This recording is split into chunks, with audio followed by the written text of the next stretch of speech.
There are handprints pressed into the stone at the main gate of Mehrangarh Fort. A final mark on the stone, small, red ochre, pressed flat against the sandstone and left to dry in the Rajasthan heat. They have been there since 1843. They were put there by women walking into fire. When Maharaja Man Singh died that year, his wives did not simply mourn, 31 of them.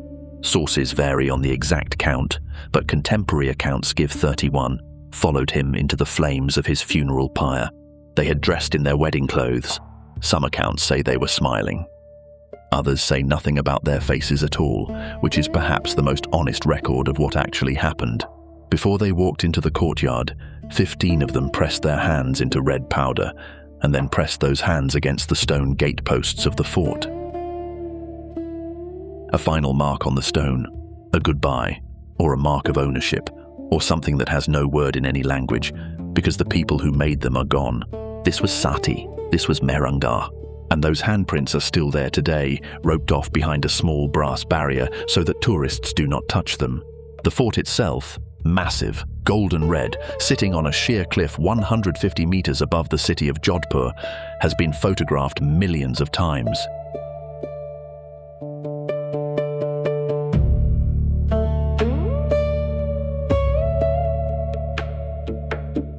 Mehrangarh means Fort of the Sun. It was founded in 1459 by Rao Jodha, the ruler who gave Jodhpur its name. He chose a site that would have made any siege engineer weep with envy. A volcanic rock outcrop rising 150 meters straight out of the Thar desert floor. Its walls running for 10 kilometers, its battlements visible from every direction for miles across the flat scrubland below. The approach from the city involves climbing a winding road through 7 successive gates, each one designed as a killing ground if the previous gate fell. An invading force that breached the first gate would find itself in a narrow passage being fired on from 3 sides before it reached the second. The fort was built by people who understood exactly what they were building it against. But before Rao Jodha could build anything, he had to move a man named Chirya Nathji, a hermit who had lived on the rock for years and did not want to leave. When he was finally displaced, the hermit cursed the fort. He said Jodhpur would suffer water shortages for eternity. Historians note that the region has indeed been subject to severe droughts repeatedly across the centuries. Whether this proves anything about curses or simply about desert geography is a matter of perspective. To appease what he had done, Rao Jodha arranged for a man to be buried alive in the foundations of the fort. His name was Raja Ram Meghwal. He agreed to this, or was persuaded to agree, which is not quite the same thing. There is a shrine to him inside the walls today. His descendants have historically been provided for by the rulers of Jodhpur as compensation for what was done to their ancestor 600 years ago. The practice of founding a structure on a human sacrifice was not unique to Mehrangarh. It appears across cultures and centuries as a way of binding a building to the earth, giving it a soul. The soul of Mehrangarh in this telling is a man who was buried under it while still breathing. Sati, the practice of a widow immolating herself on her husband's funeral pyre, had been part of the religious and social culture of Rajputana for centuries before the British banned it in 1829. The ban applied across British-controlled territories. Jodhpur, as a princely state, occupied a complicated legal position, and the practice continued there in various forms long after the official prohibition. The word itself comes from a Sanskrit term meaning virtuous woman. The ideology built around it held that a wife who burned with her husband achieved spiritual merit not just for herself, but for her entire lineage, going back 7 generations and forward 7 more.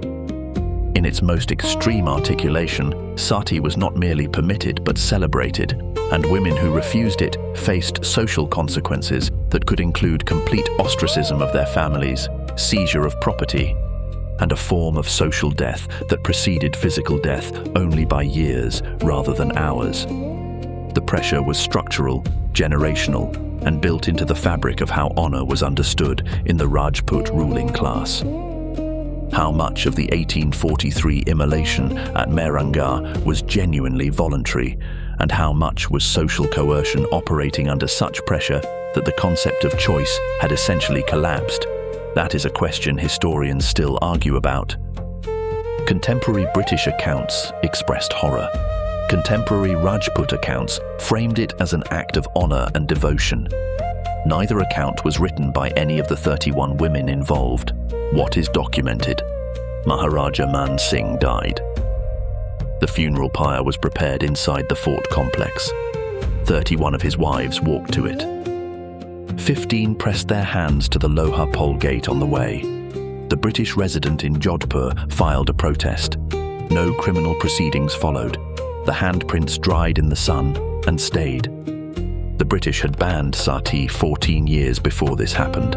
The fact that it happened anyway, inside a princely fort, in full view of the political establishment, and resulted in nothing, tells you everything about the reality of who held power in Rajputana in 1843 and what the limits of colonial law actually were when it conflicted with the interests of a ruling dynasty.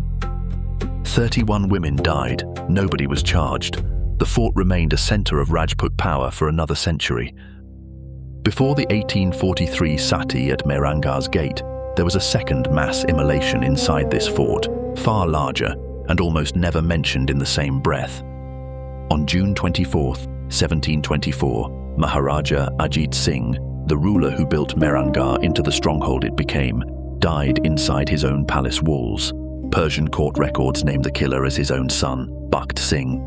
Other accounts blame a rival court. What every source agrees on, Ajit Singh died by violence. Inside the fort he had spent his life fortifying. His body was burned according to Rajput custom. 63 women went into the fire with him. Historians' breakdowns differ: 6 queens, 25 concubines, and 32 enslaved women by one count. But the total recorded in colonial-era records and confirmed by modern historians is 63. 3 of his male attendants walked into the flames as well, a detail almost never mentioned alongside the women. There is no gate at Mehrangarh with 63 handprints pressed into it. No brass barrier protects a memorial to them.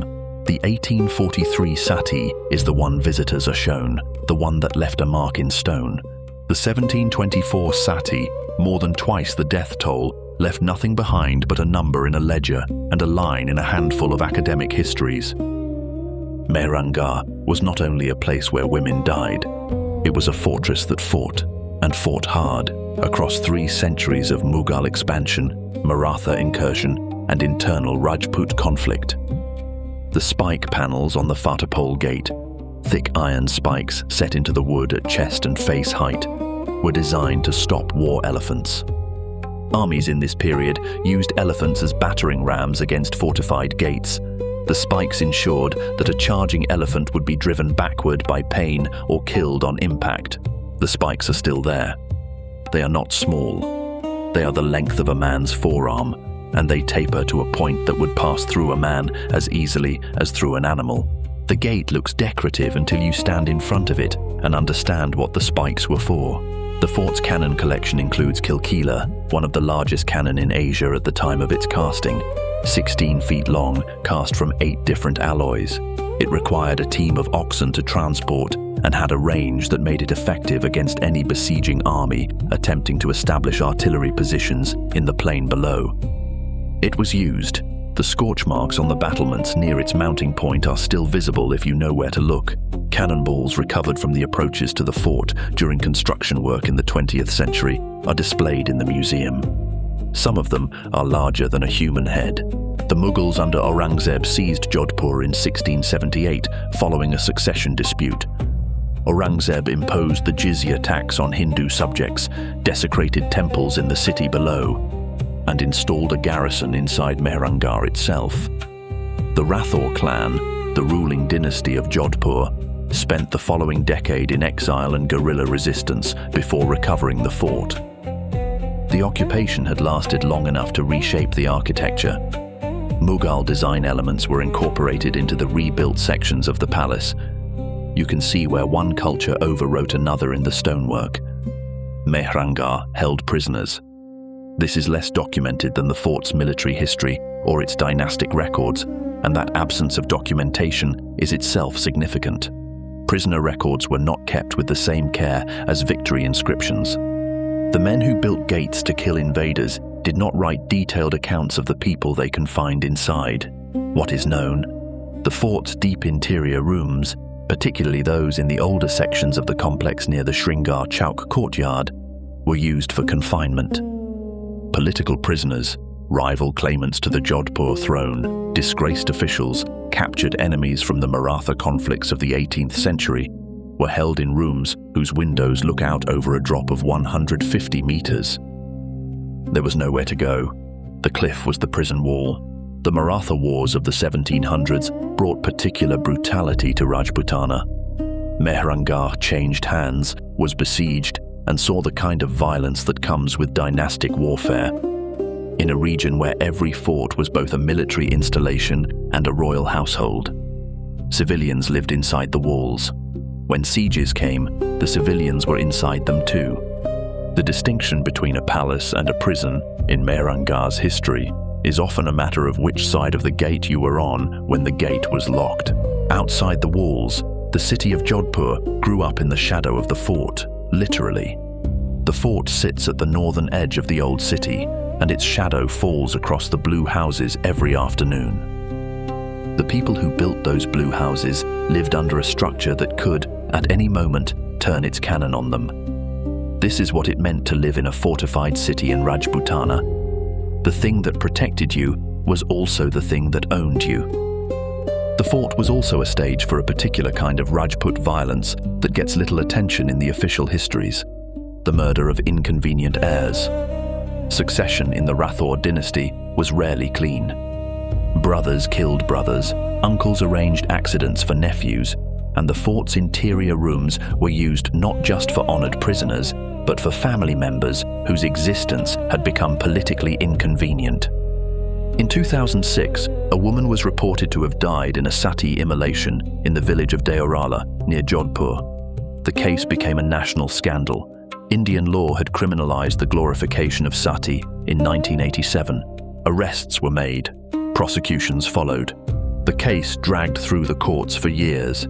It happened less than 2 hours' drive from Mehrangarh. Inside the fort, the 15 handprints at the Loha Pole gate are protected behind their small brass barrier. The fort receives more than 1 million visitors a year. The handprints are listed in the official guide. They are described as a testament to devotion. The word devotion covers a great deal. It covers the 15 women who pressed their hands to the sandstone in 1843 before walking to the fire. It covers whatever they felt in that moment: fear, resignation, genuine belief. Coercion so complete it had become indistinguishable from faith. It covers the man buried alive in the foundations when the fort was new. It covers the prisoners who looked out from rooms 150 meters above the desert floor and understood there was no way down.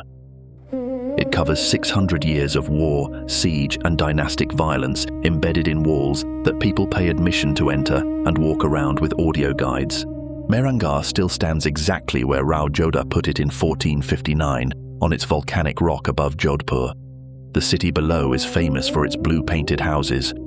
The color was historically associated with Brahmin households, but spread across the whole neighborhood over centuries. From the battlements of the fort, on a clear day, you can see the blue spread out beneath you for miles. It looks peaceful from up there. Most things do from enough distance. The handprints do not look peaceful. They are the right size to be human hands. They are pressed hard into the stone, the fingers slightly spread, as if the women who made them were steadying themselves. There are 15 of them. The other 16 women left no mark at all.